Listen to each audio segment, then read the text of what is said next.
今回は IPUjets とインターアクト関数について説明します。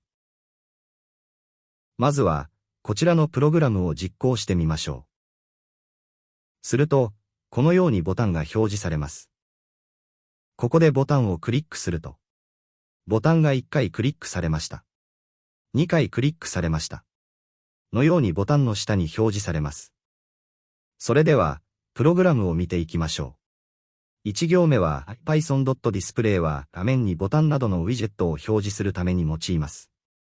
また、2行目の IPYydets はボタンなどのウィジェットを作成するためにインポートします。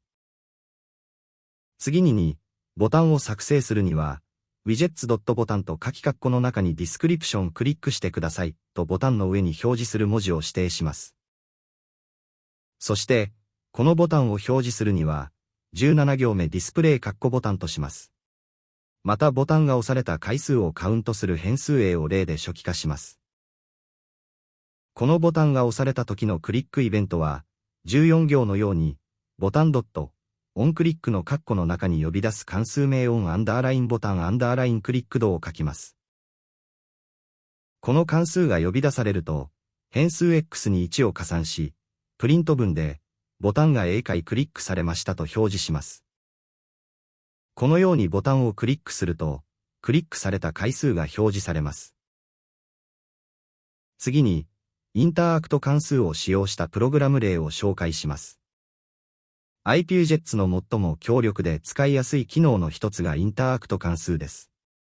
これは Python の関数とウィジェットを自動的に結びつけ、関数の引数に応じて適切なウィジェットを生成し、ウィジェットの値が変更されるたびに関数を実行して結果を更新します。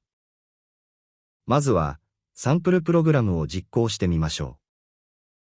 こちらのテキストボックスの値を変更してみましょう。すると下の文字列がリアルタイムに変更されるのがわかると思います。こちらのスライダーのハンドルを動かしてみます。すると、このように波形が変化します。それでは、プログラムを見ていきましょう。最初に、IPUjets、IPython.display、numpy、matplotlib.pyplat をインポートします。まずはこちらのテキストボックスを表示するには、9行目のように、widgets.interact とし括弧内に、呼び出す関数名グリートを、次に name 一重引用符ワールド一重引用符と書きテキストボックスを生成します。ワールドはテキストボックス内に表示する規定値です。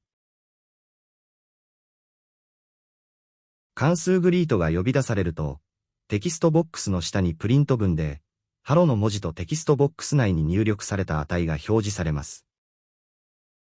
もう一つのウィジェットは、周波数を設定するスライダーです。